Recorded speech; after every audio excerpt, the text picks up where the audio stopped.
Hello friends and a very good morning. आप सभी का स्वागत है हमारे ऑनलाइन लर्निंग विद एक्सपर्ट्स के इस प्लेटफॉर्म पर। मैं हूं आपके साथ आपका इंग्लिश का एजुकेटर और आज हम डिस्कशन करने जा रहे हैं पार्सिंग के बारे में। एक ऐसा टॉपिक जिसके बारे में स्टूडेंट्स ने बहुत कम डिस्कशन किया है या शायद उन्होंने इसके ऊपर थोड़ी सी मेहनत भी की होगी। पता नहीं होता कि इस सेगमेंट को एक्चुअली पार्सिंग नाम दिया जाता है। तो बात करने जा रहे हैं इस पार्सिंग सेगमेंट की और बेसिक्स ऑफ ग्रामर है, बेसिक्स ऑफ इंग्लिश की जब आप बात करते हैं तो कॉन्फिडेंस को इंप्रूव करने के लिए ये टॉपिक आपके लिए बहुत ज़्यादा इंपॉर्टेंट होने वाला है। तो ध्यान से डिस्कशन करिएगा इसके ऊपर। इस टॉपिक को पढ़ने का सीधा सीधा आपको फायदा दिखेगा आपके फिल इन द ब्लैंक्स में, आपके क्लोज टेस्ट में, phrase replacement, spotting error, construction जब आपको सेंटेंस का समझना होता है तब, या फिर स्टार्टर्स के लिए मैच द कॉलम्स। इस सेगमेंट में आपको इस पार्सिंग वर्ड का जो एक्चुअल यूज हो जाता है उसका बहुत ज्यादा जरूरत पड़ने वाली है। तो चलिए स्टार्ट करते हैं अपने इस पर्टिकुलर सेगमेंट को। जानते हैं क्या है पार्सिंग। पार्सिंग एक्चुअल में एक सेगमेंट का नाम दे दिया गया है। होता क्या है, कोई भी सेंटेंस अगर मैं आपको दे दूं या आप कभी भी कोई सेंटेंस अगर पढ़ते हैं तो उस सेंटेंस में जितने भी वर्ड्स इस्तेमाल होते हैं उनका उस सेंटेंस में फंक्शन क्या है, यानी वो वर्ड सेंटेंस में काम क्या कर रहा है, इस चीज को डिफाइन करना पार्सिंग कहलाता है। जैसे अब पार्सिंग की अगर हम शुरुआत करें तो देखिए सिंपल से समझिएगा। कंस्ट्रक्शन ऑफ सेंटेंस की बात करते हैं, सेंटेंस का निर्माण कैसे होता है। डिस्कशन ऑलरेडी आपसे इस बारे में हो चुका है। फंडामेंटल्स ऑफ सेंटेंसेस में मैंने आपसे ये पॉइंट डिस्कशन किया था। देन एक सेंटेंस के बेसिक से जो पार्ट्स होते हैं ना वो तीन ही होते हैं। जनरली सेंटेंस हमारे तीन चीजों का कॉम्बिनेशन होता है, सब्जेक्ट, वर्ब एंड ऑब्जेक्ट। अब इनमें से सब्जेक्ट का काम नाउन या प्रोनाउन करता है, वर्ब अपने आप में एक पार्ट ऑफ स्पीच है, ऑब्जेक्ट का काम भी या तो नाउन करता है या प्रोनाउन करता है। इसके अलावा जो कॉम्प्लीमेंट्स आ जाते हैं, मतलब बेसिक से तीन वर्ड्स हो गए सेंटेंस में, सब्जेक्ट, वर्ब और ऑब्जेक्ट। अब उनके बारे में जो वर्ड्स बताते हैं उन्हें बोला जाता है सेंटेंस में कॉम्प्लीमेंट। अगर वो वर्ड सब्जेक्ट या ऑब्जेक्ट के बारे में बताएगा that is actually an adjective, क्योंकि सब्जेक्ट और ऑब्जेक्ट का काम नाउन या प्रोनाउन करते हैं। उनके बारे में जो बताता है वो एडजेक्टिव। वर्ब के बारे में जो बताएगा that is adverb. So basic सा इंट्रोडक्शन फंडामेंटल्स ऑफ सेंटेंसेस के पार्ट पे हमने लिया था, लेकिन पार्सिंग के थ्रू इसको कैसे डिफाइन करना है वो देख लीजिए। सब्जेक्ट आइदर अ नाउन और अ प्रोनाउन। तो अगर आपको सेंटेंस में सब्जेक्ट ढूंढना हो तो आपको पहले ढूंढने पड़ेंगे सेंटेंस में प्रोनाउंस कौन कौन से आए हैं और उनमें उनके अलावा नाउन कौन कौन से इस्तेमाल हुए हैं। सो नाउन को ढूंढना बहुत ज्यादा इंपॉर्टेंट होने वाला है। एक्चुअल में नाउन ही सेंटेंस में काम करता है या तो सब्जेक्ट का या फिर ऑब्जेक्ट का। तो आपको सब्जेक्ट तक जाना हो या ऑब्जेक्ट तक जाना हो, पहले जाना पड़ेगा आपको नाउन पे। प्रोनाउन भी ये काम कर सकता है, बट प्रोनाउन की जरूरत हमें तब पड़ती है जब पहले सेंटेंस में नाउन का इस्तेमाल हो चुका हो। ठीक है ना। तो चलिए नाउन को थोड़ा सा ढूंढना शुरू करते हैं। कुछ बेसिक सी चीजें जानते हैं नाउन को आइडेंटिफाई करने के लिए। अब एक छोटा सा सेंटेंस यहां पर ले लिया गया, देखिए बोला गया find the nouns in the sentence. इस सेंटेंस में आपको नाउन फाइंड करना है। सेंटेंस है an effective literary device for a means of interest in a literary work on the part of the reader to the significance of well-known literary works is the paradox। अब इस sentence में कितने सारे noun आपको दिख रहे हैं, उन्हें अगर ढूंढना हो तब थोड़ी सी प्रॉब्लम स्टार्ट होती है, क्योंकि नाउन के नाम पर जो हमें चीजें पढ़ाई गई है ना, पहले तो definition, noun is the name of person, place और थिंग, फिर उसके एग्जाम्पल्स, लखनऊ, दिल्ली, मोहन। इनके अलावा देखिए अलग अलग तरह के कई सारे नाउन्स आपको सेंटेंसेस में मिलते हैं। नाउन को ढूंढने से शुरुआत अगर आप करेंगे कई चीजें आपके लिए आसान होती चली जाएंगी, क्योंकि नाउन ही सब्जेक्ट होगा और वही ऑब्जेक्ट भी होगा। तो चलिए जानते हैं इस सेंटेंस में नाउन कौन कौन से इस्तेमाल हुए हैं। और इस सेंटेंस में टोटल नाउन की अगर मैं काउंटिंग करूं तो पहला है डिवाइस, दूसरा है मीन्स, तीसरा है इंटरेस्ट, चौथा है वर्क, पांचवा पार्ट, छठा रीडर, सातवां सिग्निफिकेंस, आठवां यहां पर ये वाला works and the last word is paradox. अब इतने सारे ये नाउन मैंने ढूंढे कैसे? ऐसा तो नहीं है कि सारे के सारे वर्ड जो भी आपको कभी एग्जाम में मिलेंगे या सेंटेंस में मिलेंगे वो सारे वर्ड आपके पढ़े हुए होंगे।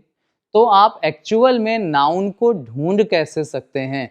बहुत आसान तरीके आपसे डिस्कशन करने वाला हूं।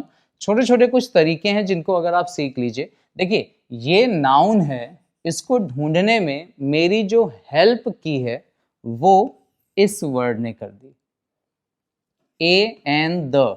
इनको आपने पढ़े हैं, आर्टिकल्स बोला जाता है। आर्टिकल्स आपकी बहुत ज़्यादा हेल्प कर सकते हैं नाउन को ढूंढने में। नाउन हम ढूंढ क्यों रहे हैं? रीज़न सिंपल रखिएगा, क्योंकि नाउन मिलेगा तो आपको सब्जेक्ट और ऑब्जेक्ट पता चलेंगे। ठीक है ना? तो चलिए जानते हैं कौन कौन से वर्ड्स हैं जो हमारी हेल्प करने वाले हैं। याद रखिएगा, कुछ वर्ड सेंटेंस में सिर्फ दूसरे वर्ड्स तक पहुंचाने के लिए इस्तेमाल होते हैं। कुछ वर्ड सेंटेंस में मीनिंग नहीं, केवल वर्ड्स को एक दूसरे से रिलेट करने के लिए इस्तेमाल होते हैं। तो ये छोटी छोटी चीज़ें जो आपको समझनी है उनके बारे में थोड़ा सा बात करेंगे। ये सब हमारा पार्सिंग का ही पोर्शन है। ये आर्टिकल है, ये एडजेक्टिव है, नाउन है, प्रेपोजिशन है, आर्टिकल है, नाउन, प्रेपोजिशन, इस चीज़ को ही डिफाइन करना। सेंटेंस में जितने भी वर्ड्स हैं ना, उनका फंक्शन समझ जाना, यही कहलाता है पार्सिंग। अगर आपको सेंटेंस में वर्ड्स का फंक्शन पता है तो ऑप्शंस से एलिमिनेशन आसान हो जाता है। जो आप आंसर टिक करोगे कॉन्फिडेंटली टिक कर पाएंगे।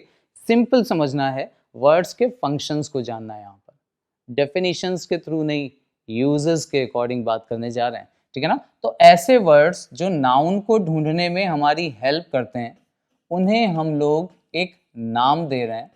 Those are called indicators. Indicators यानी वो वर्ड्स नाउन को इंडिकेट करने में, नाउन को ढूंढने में, डिफाइन करने में हमारी हेल्प करने वाले हैं। इन्हें बोला जाता है इंडिकेटर्स। और सिंपल से 3 वर्ड्स आपको ध्यान रखने हैं इंडिकेटर्स के लिए। कौन कौन से हैं ये वर्ड्स, इनकी बात करते हैं। Indicators for word recognition. देखिए, वर्ड को रिकॉग्नाइज करने में बहुत हेल्पफुल होने वाली हैं चीज़ें। सिंपल समझिएगा, अगर मैं आपसे डायरेक्ट नाउन ढूंढने के लिए बोलता हूँ तो नाउन की ना लिमिट नहीं है, फिक्स नहीं है। एक सेंटेंस में आपको बहुत सारे नाउन मिल सकते हैं। ऐसे ऐसे नाउन हो सकते हैं जिनके बारे में आपने सुना ही ना हो, ऐसे वर्ड जिनको आप पहचानते ही ना हो, वो सब नाउन में आ सकते हैं। बट नाउन को ढूंढने से ज़्यादा आसान है अगर आप क्या ढूंढ लें, आर्टिकल्स। आर्टिकल्स केवल 3 ही हैं, सिर्फ 3 वर्ड्स, ए एंड द।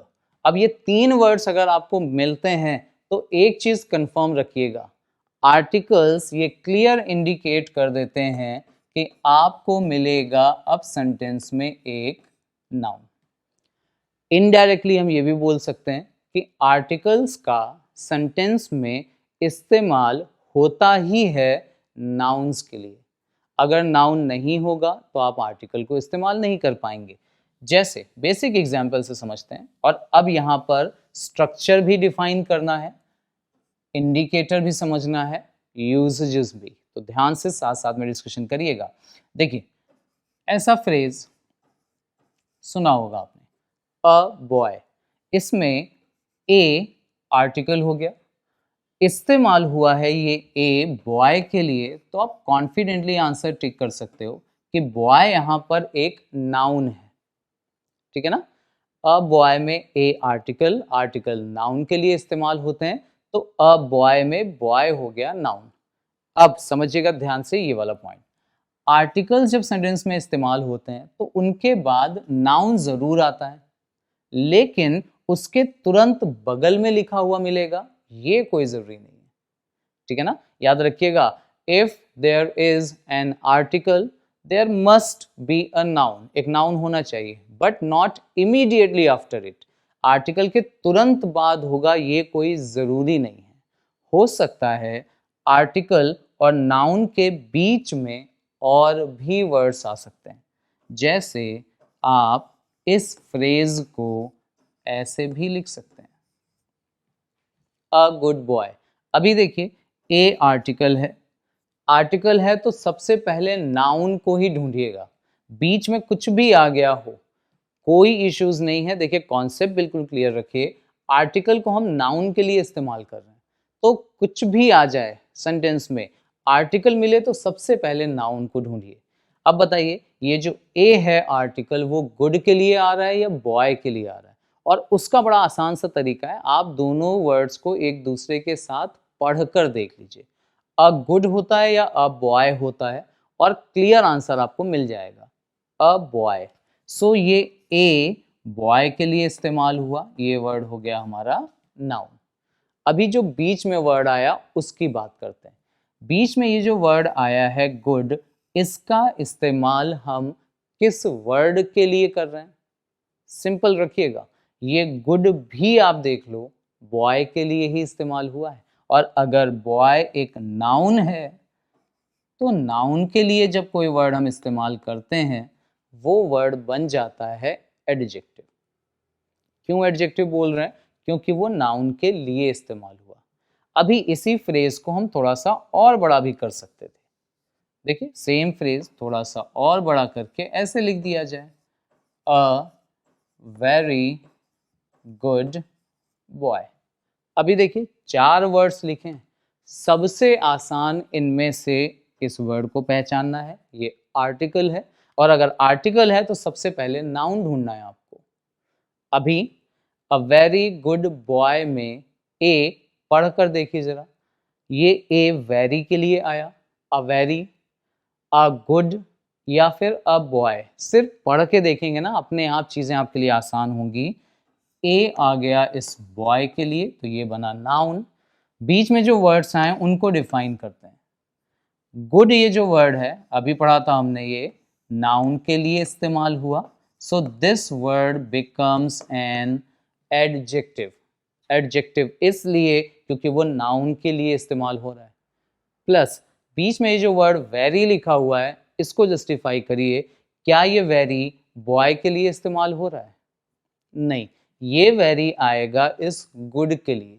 सो अगर कोई भी वर्ड एडजेक्टिव के लिए इस्तेमाल हो, वर्ब के लिए इस्तेमाल होने लगे, या दूसरे एडवर्ब के लिए इस्तेमाल होने लगे, उस वर्ड को हम पार्ट ऑफ स्पीच के अकॉर्डिंग एडवर्ब नाम देते हैं। एडवर्ब की डिटेल में डिस्कशन हम लोग एडवर्ब पर्टिकुलर टॉपिक में कर लेंगे। अभी वर्ड्स को पहचानना सीख रहे हैं। वर्ड रिकॉग्निशन, देखिए स्ट्रक्चर भी अपने आप आपको समझ में आने लगेगा कि स्ट्रक्चर्स कैसे बने हैं। अब सोचो अगर यहाँ पर आपको एक ब्लैंक दे दिया जाता और आपको अलग अलग पार्ट्स ऑफ स्पीच दे दिए जाएं, तो आपके लिए पहचानना आसान होगा कि यहाँ पर ज़रूरत अगर एडवर्ब की है तो कौन कौन से ऑप्शन सही हो सकते हैं। क्योंकि कई बार ऐसा होता है कि ऑप्शंस एक ही वर्ड को अलग अलग फॉर्म्स में दे करके पूछा जाता है, तो ये चीज़ यहाँ पर बिल्कुल कंफर्म रखिएगा। स्ट्रक्चर अब अगर हम पूरा का पूरा डिफाइन करें तो देखिए स्ट्रक्चर क्या बनेगा। सिंपल, इसी को थोड़ा सा और ब्रॉड कर लेते हैं। अगर सेंटेंस में आर्टिकल मिलता है तो आपको सबसे पहले ढूंढना है नाउन। क्लियर? आर्टिकल मिला तो सबसे पहले नाउन ढूंढ लीजिए। अब आर्टिकल के तुरंत बाद भी आ सकता है नाउन, बीच में और वर्ड्स का इस्तेमाल भी हो सकता है। अब अगर बीच में कोई एक वर्ड यहाँ पर और दिखाई पड़ता है आपको, अब क्लियर होगी चीज़ें कि वो वर्ड काम करेगा सेंटेंस में एक एडजेक्टिव का। बट अगर इस एडजेक्टिव के पहले भी एक शब्द इस्तेमाल हो जाए, यहाँ पर थोड़ी सी और सावधानी रखिएगा और रटिएगा बिल्कुल भी नहीं, सिर्फ समझने की कोशिश करें। बीच में अगर एक और वर्ड आ गया, देखिए अभी बताया था वो वर्ड एक एडवर्ब हो सकता है, लेकिन हर बार वो वर्ड एडवर्ब ही होगा ये कोई ज़रूरी नहीं है। अभी इसमें एक पॉइंट और ऐड कर सकते हैं, वो वर्ड भी एक एडजेक्टिव हो सकता है। अब सोचिए एडवर्ब है या एडजेक्टिव है, ये हमें पता कैसे चलेगा? तो आंसर भी बहुत सिंपल सा है। क्लियर रखिएगा। अगर यहाँ पर आने वाला शब्द एडजेक्टिव के लिए इस्तेमाल होगा, जैसे वेरी गुड की वजह से आया था, ठीक है ना, अगर ये वर्ड एडजेक्टिव के लिए आएगा तो हम उसे एडवर्ब बोलेंगे। और अगर यहाँ आने वाला वर्ड भी किसके बारे में बता दे, नाउन के बारे में, तो जो वर्ड नाउन के लिए इस्तेमाल होगा उसे एडजेक्टिव कहा जाएगा। क्लियर? एडजेक्टिव होगा या एडवर्ब, वो उसके यूज के हिसाब से डिसाइड करना है। अभी सिंपल रखते हैं इसको, एक सेंटेंस यहाँ पर डायरेक्ट में डिस्कशन करता हूँ, अभी समझ में आ जाएगा आपको ये वाला पॉइंट भी। देखिए, बोला गया sentence, my friend has opened a beautiful small shop। सबसे पहला काम यही करिए, इस सेंटेंस में देखिए आर्टिकल्स कौन कौन से इस्तेमाल हो रहे हैं। और पूरे सेंटेंस में आप देखोगे ना, एक आर्टिकल आपको दिखेगा, ये वाला वर्ड, ए आ गया, आर्टिकल आया, तो कंफर्म है कि अब आपको पहले नाउन ही ढूंढना है। अब जरा पढ़ के देखिए, क्या ये अ ब्यूटीफुल के लिए आया है? अ ब्यूटीफुल बोलेंगे कंप्लीट नहीं होगा, अ स्मॉल बोलेंगे कंप्लीट नहीं होगा, अ शॉप हो सकता है। सो ये जो आर्टिकल यहाँ आपको दिखा वो आ गया इस शॉप वर्ड के लिए, जो कि एक नाउन मिल गया हमें। अभी बीच में दो वर्ड्स आए, ब्यूटीफुल, स्मॉल। जस्टिफाई करिए, स्मॉल वर्ड का इस्तेमाल किस शब्द के लिए किया जा रहा है, स्मॉल है क्या चीज, और क्लियर आंसर आपको मिल जाएगा, शॉप के लिए इस्तेमाल हो रहा है। और शॉप अगर नाउन है तो आप उसे कॉन्फिडेंटली एडजेक्टिव बोल सकते हैं। बीच में जो वर्ड ब्यूटीफुल आ गया, अभी एडजेक्टिव के पहले एडवर्ब आना चाहिए था, लेकिन तब आता ये एडवर्ब जब वो स्मॉल के लिए इस्तेमाल होता। अगर आप देखो ध्यान से तो ये ब्यूटीफुल स्मॉल के लिए नहीं आया, स्मॉल ब्यूटीफुल नहीं है, शॉप ब्यूटीफुल है। तो यहाँ पर ये जो ब्यूटीफुल है, चूंकि वो इस नाउन के लिए इस्तेमाल हो रहा है, इसे भी हम लोग एडजेक्टिव ही नाम देंगे। तो ऐसा बिल्कुल नहीं है कि दो एडजेक्टिव एक साथ नहीं आ सकते, दो एडवर्ब एक साथ नहीं आ सकते, बिल्कुल आ सकते हैं। ऐसा कोई भी अननेसेसरी रूल ये मत याद करिएगा कि दो एडजेक्टिव एक साथ नहीं आएंगे, दो एडवर्ब नहीं आएंगे। दो से ज़्यादा एडजेक्टिव्स, दो से ज़्यादा एडवर्ब्स भी एक साथ आ सकते हैं, ठीक है ना। उनके बारे में चर्चा एडजेक्टिव और एडवर्ब में हम लोग डिस्कशन अच्छे से कर लेंगे, टेंशन नहीं लेना। अभी जो स्ट्रक्चर आपको समझना है वो ये कि अगर आर्टिकल आपको दिखा है तो सबसे पहले नाउन ढूंढिए। हो सकता है इसके तुरंत बाद मिल जाए, हो सकता है थोड़ा सा आगे जा करके मिले, और अगर आगे जा करके मिलता है तो बीच में जो वर्ड्स आए हैं उनको तुरंत जस्टिफाई कर लीजिए कि वो वर्ड पार्ट्स ऑफ स्पीच के अकॉर्डिंग क्या काम कर रहे हैं। सही चीज समझेंगे ना, कॉन्फिडेंस इंप्रूव होगा आपका। अभी यहाँ पर देखिए, अब नाउन अगर सेंटेंस में पूछूं कौन कौन से हैं, तो आर्टिकल ने आपको बताया कि शॉप एक नाउन है। क्या इस सेंटेंस में कोई और नाउन भी है? कई ऐसे नाउन हैं जिनके साथ आर्टिकल का इस्तेमाल नहीं आपको दिखेगा, उनको भी पहचानना है। तो फिर वहां पर आर्टिकल नहीं, ये वाला जो वर्ड आया है ना, माय, जिसे हम पोजीशन वाला वर्ड कहते हैं। दूसरा वर्ड जो हमारे लिए नाउन को ढूंढने में हमारी हेल्प करेंगे वो हैं पजेसिव वर्ड्स। पोजीशन वाले वर्ड्स भी अगर कहीं आपको दिखते हैं ना, तो ये कंफर्म हो जाइए कि आपको मिलने जा रहा है एक नाउन, ठीक है ना। तो दूसरा इंडिकेटर, पहला इंडिकेटर आर्टिकल्स हो गया हमारा, जो आपको नाउन तक पहुंचा देगा। याद रखिएगा, नाउन इसलिए क्योंकि वही सब्जेक्ट और वही ऑब्जेक्ट का काम करेगा, ठीक है ना। पहचानेंगे अभी कब सब्जेक्ट और कब ऑब्जेक्ट। दूसरा इंडिकेटर जो इंपॉर्टेंट है वो है पजेसिव वर्ड्स। अभी पहला काम तो ये कर लीजिए, पजेसिव वर्ड्स को अच्छे से पहचान लीजिए, कौन कौन से वर्ड्स आते हैं इस कैटेगरी में। देखिए, my, your, his, her, are, their, its and apostrophe s। apostrophe और s अभी अगर मेरी किताब है, मुझे बोलना हो सेंटेंस, तो मैं बोलूँगा ऐसे, दिस इज माई बुक। लेकिन अगर ये किताब किसी पर्टिकुलर पर्सन की हो, जैसे सपोज करो कि ये राम की किताब होती, तो मैं बोलता इस स्टेटमेंट को ऐसे, दिस इज, अब ध्यान से समझिएगा, अगर मैंने ऐसे लिख दिया दिस इज राम बुक, तो ये सेंटेंस इनकम्प्लीट हो जाएगा। यहाँ पर मुझे ऊपर एपोस्ट्रोफी और लास्ट में एस लिखना पड़ेगा। तो नाउन में पोजीशन शो करना, ये एपोस्ट्रोफी एस, ये भी पोजीशन ही शो करता है, इसीलिए इन्हें पॉजिटिव वर्ड्स में रखा जा रहा है।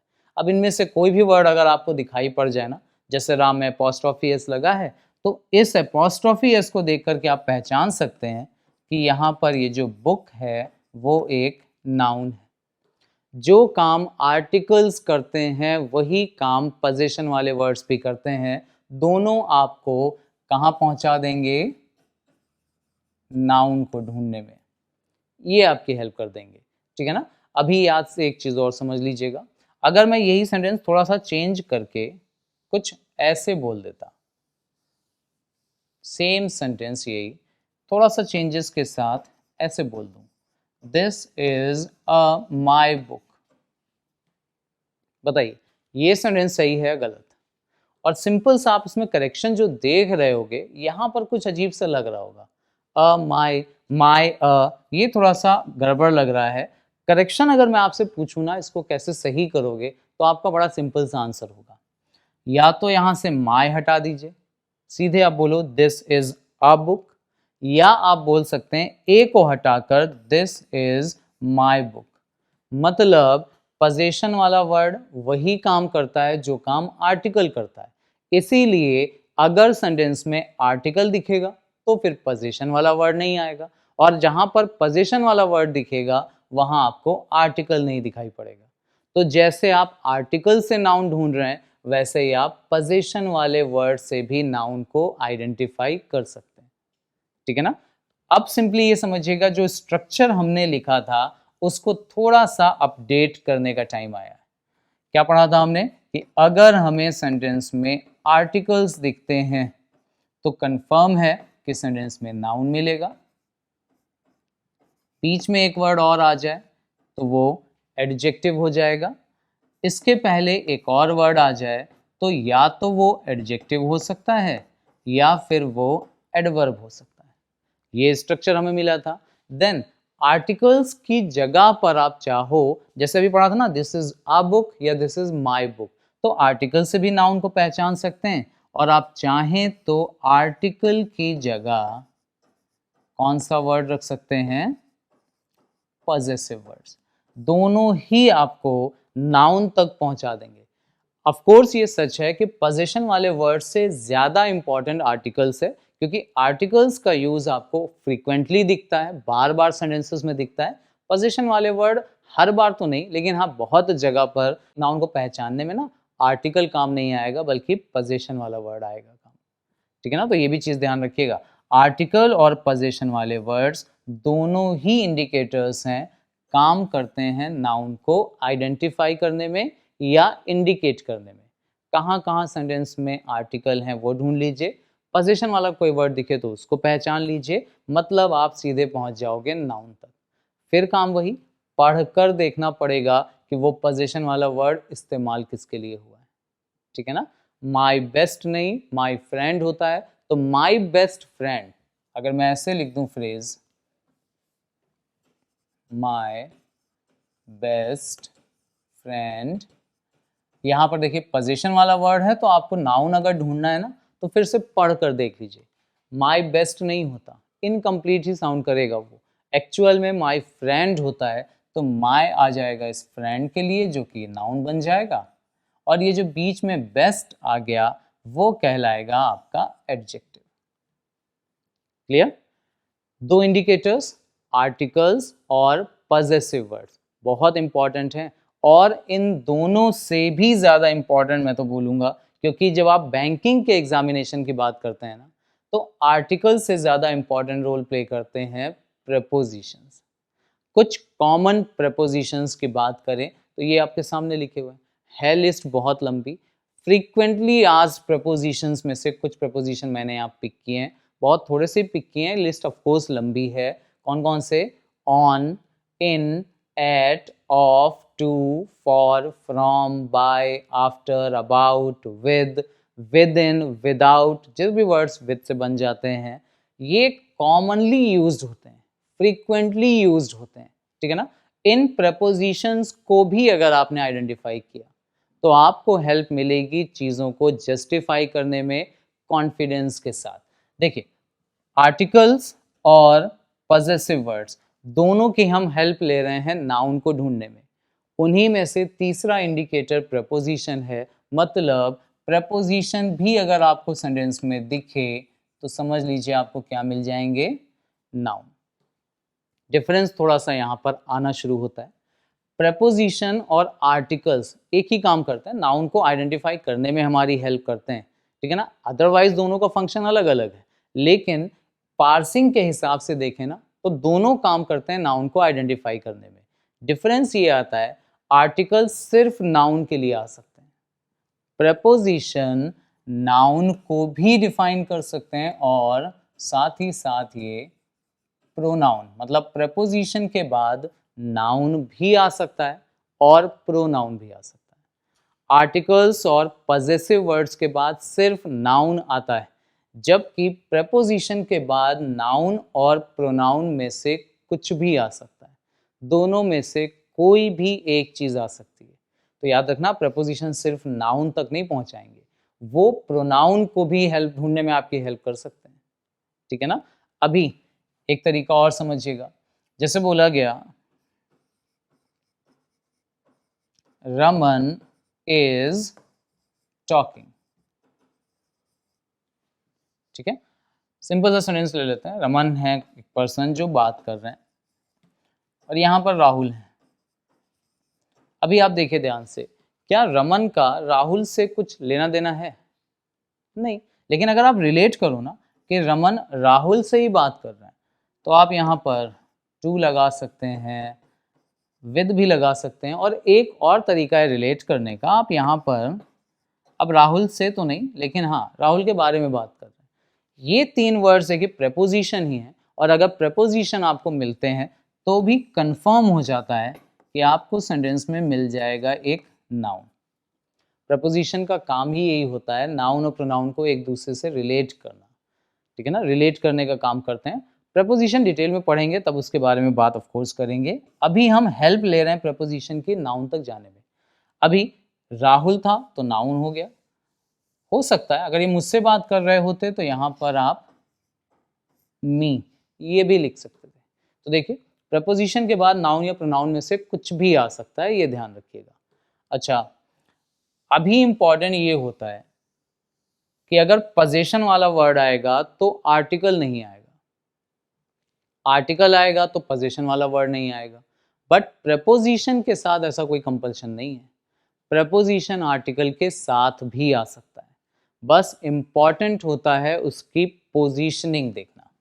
ध्यान से देखिएगा, अगर मैं बोलूं statement the students are the in class, तो बताइए सेंटेंस सही लिखा है या गलत लिखा है?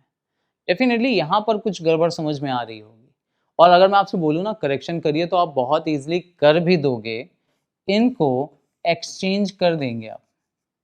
सही फ्रेज होना चाहिए इन द क्लास। नाउन अगर पूछा जाए कौन कौन से हैं तो देखिए, द आपको बता देगा कि स्टूडेंट्स एक नाउन है, ये हेल्प कर रहा है, और इन क्लास के लिए आया, या फिर ये द क्लास के लिए ही आया है। तो आर्टिकल और प्रपोजिशन दोनों एक साथ बता सकते हैं कि क्लास एक नाउन है। ध्यान से देखिए, यहां पर साथ में आ गए हैं। कई बार आर्टिकल आता है प्रपोजिशन नहीं आता, कई बार प्रपोजिशन आता है आर्टिकल नहीं आता। जितने वर्ड्स आपकी हेल्प कर सकते हैं वो सब यहाँ पर मैं डिस्कशन कर रहा हूँ। दोनों साथ में अगर आएंगे तो इनकी पोजीशन क्या होगी? प्रपोजिशन आर्टिकल या पोजीशन वाले वर्ड से पहले इस्तेमाल होता है, ये आपको ध्यान रखना पड़ेगा।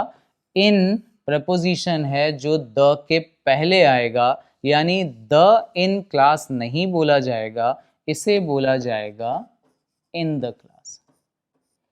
Now this is preposition, the is article और ये है नाउन। आर्टिकल की जगह आप चाहो तो पोजेशन वाला वर्ड भी रख सकते हैं। स्टूडेंट्स जैसे प्लूरल हैं तो आप चाहो तो यहाँ पर देयर भी कर सकते हैं, ठीक है ना। अब देयर यहाँ पर पोजीशन वाला वर्ड, बट देयर रखेंगे तो द नहीं आएगा, द रखेंगे तो देयर नहीं आएगा, ठीक है ना। अब अगर हम ये पूरा स्ट्रक्चर डिफाइन करें तो पूरा स्ट्रक्चर कैसे बनता है वो समझना आपको पड़ेगा। देखिए एक्चुअल स्ट्रक्चर जो बनता है वो ये बन जाता है, प्लीज ध्यान से समझिएगा। प्रपोजिशन आएगा तो आपको नाउन कंफर्म मिलेगा, प्रपोजिशन नहीं आएगा तो आर्टिकल आपको बता देगा कि नाउन है सेंटेंस में। आर्टिकल की बजाय कई बार यहां पर पजेसिव वर्ड्स दे देते हैं। क्लियर? आर्टिकल हो, पजेसिव वर्ड हो या प्रपोजिशन हो, तीनों ही आपको नाउन तक पहुंचाएंगे। और आपको करना यही रहेगा, केवल पढ़कर देख लीजिएगा कि ये दोनों ही वर्ड्स या इनमें से कोई भी एक वर्ड तीनों में से किसके लिए इस्तेमाल हो रहा है। बीच में जो वर्ड्स आएंगे या तो एडजेक्टिव होगा जब वो नाउन के लिए इस्तेमाल होगा, या एडवर्ब होगा जब वो एडजेक्टिव के लिए इस्तेमाल होगा, या फिर यहाँ पर भी एक एडजेक्टिव आ सकता है तब जब वो नाउन के लिए इस्तेमाल होगा। सो ओवरऑल स्ट्रक्चर आपको ये दिखाई पड़ेगा सेंटेंस में। कैसे ये पॉइंट हेल्प करते हैं, अभी जो मैंने एग्जाम्पल लिया था स्टार्टिंग में, वापस आते हैं हम लोग उसी एग्जाम्पल पे। देखिए ध्यान से, कैसे मैंने यहाँ पर फटाफट नाउन ढूंढ डाले थे, आप भी हेल्प ले सकते हैं। आर्टिकल दिखा तो नाउन ढूंढिए। एन इफेक्टिव के लिए नहीं आया, एन लिटरेरी के लिए नहीं आएगा, बल्कि ए या एन आया इस डिवाइस के लिए, तो ये बना हमारा नाउन। बीच में जो वर्ड आए हैं लिटरेरी, ये बना एडजेक्टिव क्योंकि ये डिवाइस के लिए आया। इफेक्टिव देखो लिटरेरी के लिए नहीं आया, इफेक्टिव भी डिवाइस के लिए ही आया है, मतलब ये वाला वर्ड भी आपका एडजेक्टिव बनेगा। Clear? For preposition A article, और दोनों चीजें मिली, दो में से कोई एक भी मिलता ना तो नाउन कंफर्म होता। दोनों आ गए कोई इश्यूज नहीं। देखिए फॉर मीन्स के लिए आया या फिर अ भी मीन्स के लिए आया तो ये बना हमारा नाउन। ऑफ प्रपोजिशन, प्रपोजिशन का मिलना मतलब नाउन या प्रोनाउन में से एक चीज कंफर्म है, नाउन प्रोनाउन में से एक चीज। इंटरेस्ट के लिए आया, ऑफ इंटरेस्ट, तो इंटरेस्ट प्रोनाउन तो है नहीं, ये बना हमारा नाउन। इन प्रपोजिशन ए आर्टिकल, दोनों चीजें आई हैं, मतलब प्रपोजिशन आया तो नाउन या प्रोनाउन में से एक चीज कंफर्म थी, आर्टिकल आ गया तो प्रोनाउन तो हट गया, क्योंकि आर्टिकल प्रोनाउन के लिए इस्तेमाल नहीं होते, सिर्फ नाउन के लिए। अभी देखिए लिटरेरी के लिए फिर से नहीं आया, आया इस वर्क के लिए। बीच में जो लिटरेरी लिखा हुआ है वो एडजेक्टिव है। ऑन प्रपोजिशन दिख रहा है, द आर्टिकल दिख रहा है। प्रपोजिशन है तो नाउन प्रोनाउन में से कुछ भी आ सकता है, आर्टिकल आ गया तो सिर्फ नाउन ही आएगा। और द अगर आप ध्यान से देखो तो इस पार्ट के लिए आ रहा है, means this word is a noun. ये preposition of the, preposition article, फिर नाउन कंफर्म है। रीडर हो गया एक नाउन। देखिए टू को पहचानिए, प्रपोजिशन, द भी दिख रहा होगा, किसके लिए आया, सिग्निफिकेंस। मीनिंग पता हो या ना पता हो, कंफर्म हो जाते हैं आप कि जो वर्ड आया वो एक नाउन है, ठीक है ना। अब ये हो गया नाउन, बीच में देखिए दो वर्ड्स, प्रपोजिशन और आर्टिकल है। अब देखिए यहाँ पर ध्यान से, ऑफ आया लेकिन द नहीं आया, तो अगर ऑफ भी आ गया है ना प्रपोजिशन, तो भी कंफर्म है, नाउन या प्रोनाउन में से एक चीज आपको मिलेगी।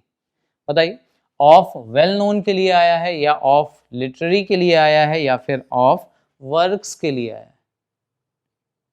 क्लियरली पता चल रहा होगा, वर्क्स के लिए इस्तेमाल हुआ, मतलब ये वर्ड हो गया एक नाउन। बीच में जो वर्ड आए हैं लिटरेरी, ये बना इसका एडजेक्टिव। वेल नोन भी अगर आप देखो तो वेल नोन लिटरेरी के लिए नहीं आया, वेल नोन वर्क्स के लिए आया था, यानी ये वर्ड भी बना एक एडजेक्टिव। इज हमारा वर्ब का पोर्शन है। द, ये जो आया है आर्टिकल कंफर्म बता रहा है आपको कि पैराडॉक्स इज अ नाउन है। इतने सारे वर्ड्स को आपने जस्टिफाई किया, देखिए ध्यान से। एन आर्टिकल, ये adjective, noun, preposition, article, noun, एक एक वर्ड का फंक्शन आपको समझ में आ रहा है। और यही चीज करना, ये एडजेक्टिव है, ये आर्टिकल है, ये प्रपोजिशन है, इसी को डिफाइन करना, यही कहलाता है पार्सिंग। ठीक है ना। तो यहां से आप पहचानना तो सीख गए। देखिए नाउन को तो आपने ढूंढ लिया, लेकिन अभी नाउन ढूंढने तक प्रॉब्लम सॉल्व नहीं हुई है। अभी इसको थोड़ा सा और आगे आपको समझना पड़ेगा, जिस लिए हम लोगों ने नाउन को पहचाना है, क्यों नाउन को ढूंढा है। अभी सिंपल से याद रखिएगा, नाउन के सेंटेंस में दो ही काम होते हैं। ये मैंने अभी अभी डिस्कशन भी आपसे किया था। सेंटेंस में नाउन इस्तेमाल ही होता है सिर्फ दो चीजों के लिए, या तो वो काम करता है सब्जेक्ट का, या वो काम करेगा ऑब्जेक्ट का। दो ही काम करता है। अब आपको ये जस्टिफाई करना भी आना चाहिए कि अगर सेंटेंस में नाउन को इस्तेमाल किया गया है तो वो एज अ सब्जेक्ट यूज हो रहा है या फिर एज एन ऑब्जेक्ट इस्तेमाल हो रहा है। मतलब नाउन का सेंटेंस में फंक्शन भी तो समझ में आना चाहिए। उसके लिए आपको जो पार्ट समझना है वो क्या है, बहुत सिंपल है। देखिए, keep it very short and simple, confusing part बिल्कुल हटाते चलिए। लिमिटेड चीजें ही हैं सीखने वाली, बट उनको सही तरीके से और बिल्कुल एक्चुअल फॉर्मेट में सीख लीजिए, ताकि वो आपका कॉन्फिडेंस हमेशा के लिए इंप्रूव करे। सब्जेक्ट या ऑब्जेक्ट डिफाइन करना है तो देखिए, अगर मैं आपको केवल एक वर्ड ही दे देता, बताइए राहुल, एक नाउन मैंने लिखा, दो ही काम कर सकता है अगर ये नाउन है तो, या तो सब्जेक्ट का या ऑब्जेक्ट का। बताइए जरा, ये राहुल सब्जेक्ट है कि ऑब्जेक्ट है? केवल नाउन को देखकर क्या आप ये डिफाइन कर पाएंगे? नहीं, जब तक आप उस वर्ड को सेंटेंस में इस्तेमाल नहीं करते तब तक आप नहीं बता पाएंगे कि वो नाउन सब्जेक्ट है या ऑब्जेक्ट है।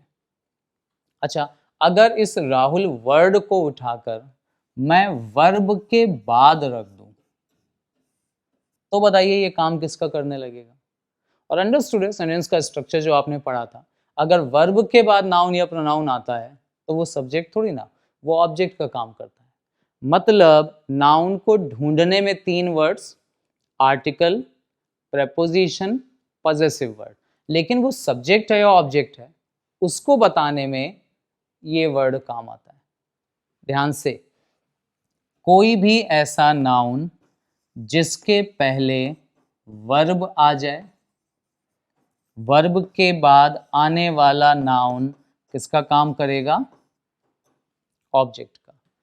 एक ऑब्जेक्ट और ध्यान रखिएगा, ये वो ऑब्जेक्ट है जो हम लोगों ने लास्ट टाइम फंडामेंटल्स में सीखा था, क्या और किसे, दो क्वेश्चंस के आंसर से मिलता है। लेकिन एक ऑब्जेक्ट और होता है जो वर्ब के बाद नहीं आता, प्रेपोजिशन के बाद आता है।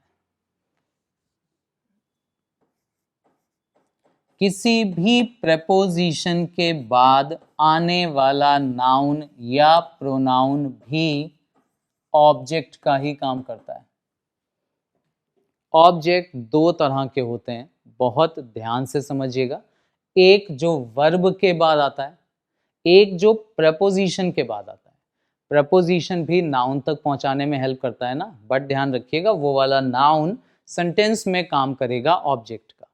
जो वर्ब के बाद आता है वो सेंटेंस का ऑब्जेक्ट या वर्ब का ऑब्जेक्ट, और जो प्रपोजिशन के बाद आता है वो प्रपोजिशन का ऑब्जेक्ट।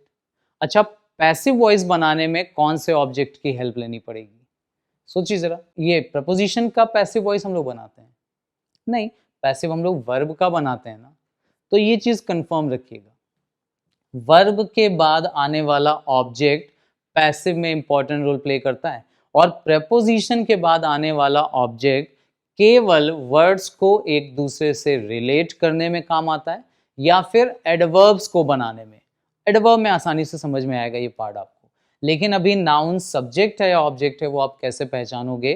कोई भी नाउन जिसके पहले वर्ब आ जाए या जिसके पहले प्रेपोजिशन आएगा वो नाउन काम करेगा ऑब्जेक्ट का। अब इसी का जस्ट ऑपोजिट, कोई भी ऐसा नाउन जिसके पहले ना तो कोई वर्ब आई हो ना उसके पहले कोई प्रेपोजिशन आया हो, ये वाला नाउन काम करेगा सेंटेंस में सब्जेक्ट का। क्लियर? फिर से देख लेते हैं, फिर से ये पॉइंट समझ लीजिए। नाउन दो ही काम करेगा, सब्जेक्ट का या फिर ऑब्जेक्ट का। कैसे डिफाइन करेंगे सब्जेक्ट है या ऑब्जेक्ट है?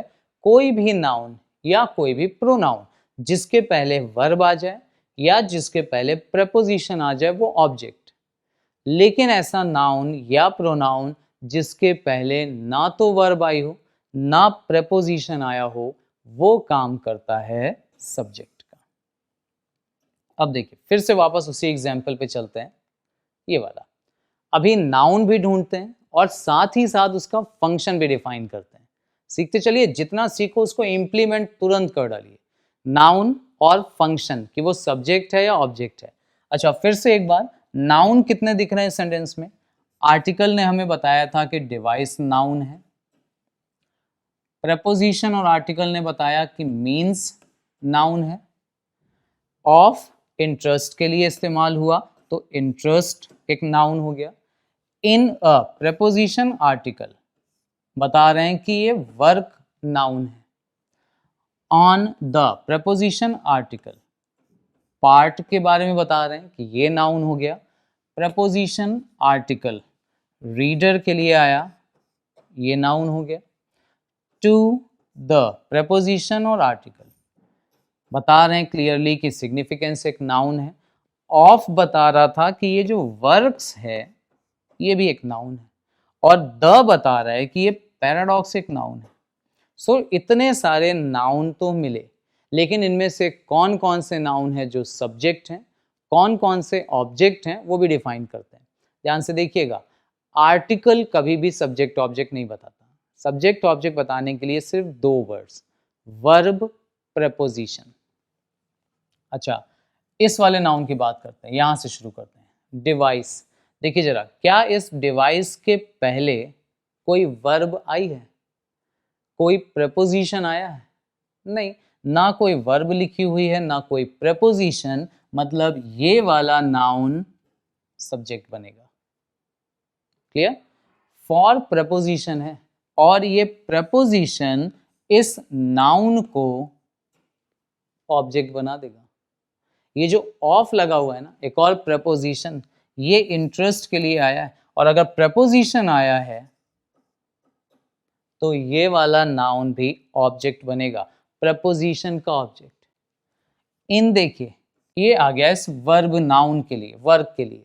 अब अगर नाउन यहां पर इस्तेमाल हुआ है तो ये प्रेपोजिशन के बाद आ रहा है, इसलिए ये भी काम करेगा ऑब्जेक्ट का। ऑन द पार्ट, पार्ट यहां पर नाउन हुआ, और चूंकि ये ऑन प्रेपोजिशन के बाद आया ये भी बन गया ऑब्जेक्ट।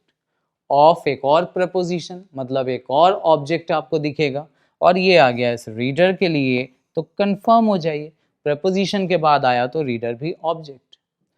टू मिला है तो ये जो सिग्निफिकेंस नाउन है ना, टू के बाद प्रेपोजिशन के बाद ये भी ऑब्जेक्ट, और ये ऑफ जो आया है वो इस वाले नाउन को बना देगा ऑब्जेक्ट। ये वाला नाउन थोड़ा सा इंटरेस्टिंग है, अभी ध्यान से देखिएगा। पढ़ाया तो मैंने यही है अभी कि वर्ब के बाद भी अगर कोई नाउन आता है तो वो ऑब्जेक्ट होता है, ठीक है ना।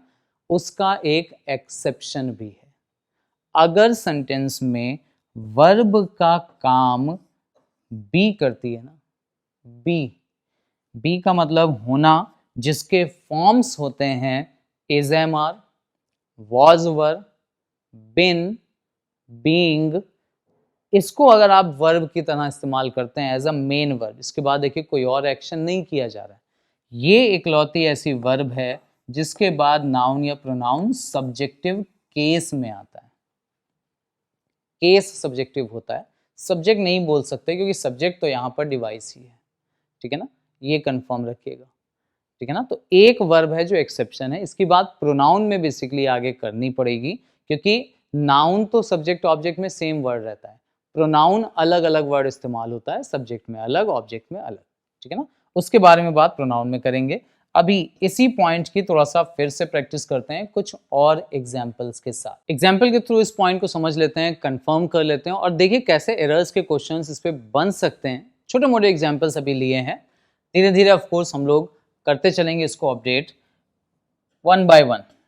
देखिए सेंटेंस दिया था, the people of this colony is very hard working. Noun फटाफट ढूंढ लीजिए, आर्टिकल मिला तो पीपल नाउन हो गया। अभी नाउन जब मिले तो तुरंत पहचानना सीख लीजिए, दो ही काम कर सकता है, या तो सब्जेक्ट या ऑब्जेक्ट। क्या इस नाउन के पहले कोई वर्ब या प्रपोजिशन दिखा?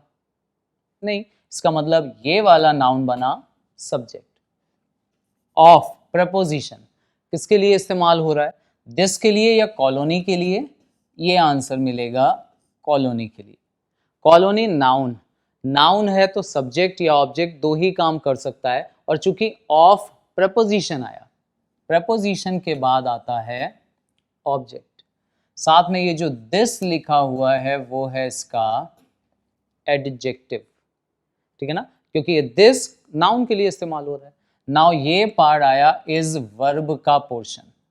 अभी ध्यान से देखिए, यहां पर कोई एक्शन नहीं किया जा रहा है, तो या तो आगे जो वर्ड आएगा वो किसी और के बारे में बताएगा, या फिर नाउन के लिए ही आप इस्तेमाल करोगे। अब ये जो इज आया है very hard working, hard working देखिए किसके लिए आ रहा है, लोगों के लिए, नाउन के लिए, तो ये बना आपका एडजेक्टिव। और वेरी एडवर्ब। एरर की बात की जाए सेंटेंस में, तो वर्ब यहां पर इज आई है और वर्ब आनी चाहिए थी अकॉर्डिंग टू द सब्जेक्ट, और सब्जेक्ट है यहां पर पीपल जो कि प्लूरल है, मतलब इज की जगह आपको करना पड़ेगा आर। सेम एरर यहां पर देख लीजिए, द बता रहा है कि हैबिट्स नाउन है और नाउन है साथ में सब्जेक्ट, क्योंकि इसके पहले कोई वर्ब नहीं, कोई प्रपोजिशन नहीं। ऑफ आया यहां पर सम के लिए, ध्यान से समझना। अभी ऑफ इज अ प्रपोजिशन, यानी ये जो वर्ड आया है सम, या तो नाउन होगा या प्रोनाउन होगा। आर्टिकल होता तो सिर्फ नाउन, प्रपोजिशन के बाद नाउन या प्रोनाउन दोनों आ सकते थे, और इसीलिए मैंने एम्फेसाइज किया था, ध्यान से समझ लीजिएगा इसको। सम कोई नाउन नहीं है, सम कुछ मतलब किसी नाउन की जगह ले रहा है, कुछ मतलब कुछ लोग हैं, फ्रेंड्स में से ही कुछ है ना, तो ये भी फ्रेंड्स ही होंगे, बट फ्रेंड लिखने की बजाय हमने सम लिखा, ये वर्ड बना हमारा प्रोनाउन। अब प्रोनाउन है और प्रपोजिशन के बाद आया तो ये बनेगा ऑब्जेक्ट। ऑफ भी आया, माय भी आ गया, माय पोजीशन वाला वर्ड, ऑफ प्रपोजिशन, दोनों चीजें बता रहे हैं कि फ्रेंड्स नाउन है, और चूंकि प्रपोजिशन के बाद आया इसलिए ऑब्जेक्ट है। इन प्रपोजिशन, दिस रेफरेंस, देखिए ध्यान से, इन दिस के लिए नहीं आया, इन रेफरेंस के लिए आया, तो रेफरेंस हुआ नाउन, प्रपोजिशन के बाद आ गया तो ऑब्जेक्ट, और साथ में ये जो दिस लिखा है वो इसका एडजेक्टिव। इज वर्ब हो गई, और इनटॉलरेबल ये जो लिखा हुआ है ना, इनटॉलरेबल किसके लिए आया जानते हैं? हैबिट्स के लिए, ऐसी आदतें जिनको बर्दाश्त नहीं किया जा सकता ना, ये वर्ड हैबिट्स यानी नाउन के लिए इस्तेमाल हो रहा है, तो एडजेक्टिव, ये वर्ब का पोर्शन। अभी यहाँ पे जो वर्ब आई है इज, वो भी सब्जेक्ट के हिसाब से आना चाहिए, और सब्जेक्ट देख लो हैबिट्स प्लूरल दिया हुआ है, मतलब यहाँ भी इज की बजाय आर होना चाहिए। थर्ड देख लीजिए, द कल्चर, द आया कल्चर के लिए, नाउन है सब्जेक्ट है। Of India, India again noun है और ऑफ के बाद आया इसलिए ऑब्जेक्ट है। विद एन अमेजिंग डाइवर्सिटी, अभी विद प्रपोजिशन, एन आर्टिकल किसके लिए? क्या विद अमेजिंग के लिए आया? नहीं, विद डाइवर्सिटी के लिए आया। So diversity is a noun, preposition के बाद आ रहा है इसलिए ऑब्जेक्ट, और अमेजिंग बना इसका एडजेक्टिव। हैव देखिए वर्ब का पोर्शन आ गया है हैव। इट्स पोजीशन वाला वर्ड है, देखो पोजीशन वाला वर्ड भी अगर आया है तो आपको नाउन कंफर्म मिलना है। तो ये पोजीशन वाला वर्ड आया है वो ओन के लिए नहीं आया, डिस्टिंक्ट के लिए भी नहीं, बल्कि नीश के लिए, पहचान इसको बोलते हैं, ठीक है ना। ये वर्ड हो गया नाउन। देखिए ऐसे ऐसे नाउन मिलेंगे जो आपने शायद नहीं पता होगा कि ये नाउन का काम करता है, बट प्रपोजिशन पोजीशन वाला वर्ड और आर्टिकल हेल्प करेंगे आपकी, डेफिनेटली करेंगे। बीच में ये जो दोनों वर्ड आ गए ना, ओन ओन डिस्टिंक्ट, ये दोनों ही वर्ड्स इसके एडजेक्टिव, ठीक है ना। अभी हैव ये वर्ड वर्ब है और वर्ब के बाद अगर आया तो इसको ऑब्जेक्ट ही मानिए, ठीक है ना। हैव वर्ब है और वर्ब आनी चाहिए सब्जेक्ट के हिसाब से। कल्चर सब्जेक्ट है, सिंगुलर है या प्लूरल, सिंपल सा आंसर आपको मिल जाएगा, सिंगुलर है। हैव की जगह करेक्शन हो जाएगा हैज। क्लियर। नेक्स्ट दो सेंटेंसेस और प्रैक्टिस ही करनी है इनकी केवल, करेक्शन ऑफ कोर्स साथ साथ में ढूंढते चल रहे हैं, कोई इश्यूज नहीं। द आया स्कीम के लिए, नाउन, कोई वर्ब नहीं, कोई प्रपोजिशन नहीं आया अभी तक, तो सब्जेक्ट सिंगुलर है। देखिए अब आप डायरेक्ट चाहो तो वर्ब पे जंप कर सकते हैं। अगर सब्जेक्ट सिंगुलर है तो वर्ब देखिए from the central government about self employment many states of India, have देखिए प्लूरल दिया हुआ है ना, सीधे यहाँ पर करेक्शन कर दीजिए, आपको और कुछ चेक करने की भी जरूरत नहीं पड़ेगी। लेकिन अगर प्रैक्टिस करना चाह रहे हैं तो वन बाय वन जस्टिफाई भी कर लीजिए। फ्रॉम प्रपोजिशन किसके लिए आया, द के लिए, द सेंट्रल गवर्नमेंट, हाँ ये गवर्नमेंट के लिए आ गया नाउन, और प्रपोजिशन के बाद आया तो ऑब्जेक्ट, सेंट्रल ये जो लिखा हुआ है वो इसका adjective. About preposition self employment में एम्प्लॉयमेंट नाउन, प्रपोजिशन के बाद आया तो ऑब्जेक्ट, सेल्फ इसका adjective. In preposition many states, states noun, preposition के बाद तो ऑब्जेक्ट, मैनी इसका एडजेक्टिव। ऑफ प्रपोजिशन इंडिया के लिए आया तो ऑफ के बाद आया यानी नाउन बना, और प्रपोजिशन के बाद आ गया तो ऑब्जेक्ट बना। नॉट मच बीन प्रमोटेड, ये हेल्पिंग वर्ब, ये मेन वर्ब, ठीक है ना। ये सारे के सारे नॉट, ये मच जो आया वो देखो मेन वर्ब के लिए इस्तेमाल हुआ है, इसको आप बोल सकते हो एडवर्ब। क्लियर, वर्ब के लिए इस्तेमाल हुआ इसलिए adverb. The development of human resources, the आया डेवलपमेंट के लिए, नाउन और वो भी सब्जेक्ट, क्योंकि इसके पहले वर्ब नहीं, प्रपोजिशन नहीं। देयर इज अ लॉजिक, हर वर्ड को इस्तेमाल करने के पीछे कोई ना कोई एक लॉजिक होता है। अगर आपको पता है तो कॉन्फिडेंटली टिक कर पाएंगे आंसर, नहीं पता होगा कंफ्यूजन एज इट इज रहेगा। तो उस कंफ्यूजन को ही बस क्लियर करते चलिए कि द आया है तो नाउन मिलना है, प्रपोजिशन आया है तो एक ऑब्जेक्ट मिलना है। अब वो ऑब्जेक्ट नाउन होगा या प्रोनाउन, एक वर्ड होगा, ठीक है ना। बीच में अगर वर्ड आया है तो एडजेक्टिव या एडवर्ब होगा, ऐसे जस्टिफाई करिए। प्रपोजिशन ऑफ किसके लिए आया, ह्यूमन के लिए या रिसोर्सेज के लिए। ध्यान से देखिए, डेवलपमेंट ऑफ ह्यूमन की बात नहीं कर रहे हैं, डेवलपमेंट ऑफ रिसोर्सेज की बात कर रहे हैं। ये बना नाउन, प्रपोजिशन के बाद है तो ऑब्जेक्ट, और कौन से रिसोर्सेज हैं, ह्यूमन रिसोर्सेज, ह्यूमन यहां बना इसका एडजेक्टिव। अगर ये ह्यूमन के लिए आता ना प्रपोजिशन तो फिर ये रिसोर्सेज होता ही नहीं, डायरेक्ट डेवलपमेंट ऑफ ह्यूमन ही बोलते हैं, ठीक है ना। इन प्रपोजिशन ढूंढिए नाउन प्रोनाउन, ये आया मोस्ट के लिए क्योंकि यहाँ से प्रपोजिशन फिर पार्ट अलग हो गया। प्रपोजिशन आया मोस्ट के लिए, और मोस्ट नाउन हो सकता है या प्रोनाउन, क्योंकि प्रपोजिशन के बाद दो ही चीजें आती हैं, बीच में आता कुछ तो एडजेक्टिव एडवर्ब होता। मोस्ट अगर आया है तो या तो नाउन होगा या प्रोनाउन। अभी मोस्ट किसी का नाम तो है नहीं, यानी ये नाउन नहीं कहलाएगा, ये बनेगा प्रोनाउन, और चूंकि प्रपोजिशन के बाद है इसलिए object. Of preposition the article growing economies, of growing के लिए नहीं आ रहा है, ऑफ इकोनॉमीज के लिए आ रहा है, ये नाउन, ऑब्जेक्ट, ये इसका adjective. Of the world, world बनेगा यहाँ पर नाउन, ऑब्जेक्ट क्योंकि प्रपोजिशन के बाद आया। Have been highlighted, helping verb, main verb, और कब हाईलाइट किया गया, रिसेंटली, कब, कहाँ, कैसे, क्यों, ये सारे आंसर आपको पहुंचाते हैं एडवर्ब तक। क्लियर, देख सकते हैं एक एक वर्ड को आप जस्टिफाई कर सकते हैं सेंटेंस में कि कौन सा वर्ड कहां पर कैसे यूज हुआ है। अच्छा, इसमें एरर की अगर बात करें तो यहाँ पर डेवलपमेंट सब्जेक्ट है और सिंगुलर है, मतलब यहाँ भी हैव नहीं होगा बल्कि हैज़ होना चाहिए। क्लियर? ये पार्ट है हमारा पार्सिंग का। अच्छे से आई होप आप इसको समझ पाएंगे, इसको रिलेट कर पाएंगे। जितना ज़्यादा प्रैक्टिस करेंगे ना, उतनी चीज़ें अपने आप आसान होती चली जाएंगी। चलिए आज के लिए फ़िलहाल ऑफ कोर्स इतना ही अभी रखते हैं। छोटे छोटे इससे पॉइंट्स हैं, बस प्रैक्टिस कर डालिए, क्योंकि इन्हीं पार्ट्स को जब बड़े बड़े सेंटेंसेस में आप करना सीखोगे ना, चीज़ें आपके लिए बहुत आसान होती चली जाएंगी। सेंटेंस को आप कहाँ कहाँ से ब्रेक करना है ये आपको समझ में आया होगा। प्रपोजिशन से, आर्टिकल से, नाउन मिल जाए हटा दीजिए वहाँ से पार्ट, फिर प्रपोजिशन आर्टिकल ढूंढिए या वर्ब ढूंढ सकते हैं, ठीक है ना। तो ये पार्ट हमारा पार्सिंग का था पोर्शन। आई होप आपको ये हेल्प करेगा। सिंपल चीज़ें हैं बट इनको अच्छे से प्रैक्टिस करके मास्टर कर लीजिए, बहुत हेल्पफुल हो जाएंगी। तो चलिए मिलेंगे हम लोग अपने अगले वीडियो में एक और बहुत इंपॉर्टेंट टॉपिक के साथ। तब तक के लिए keep practising. All the very best आप सभी के एग्जाम्स के लिए and thank you very much.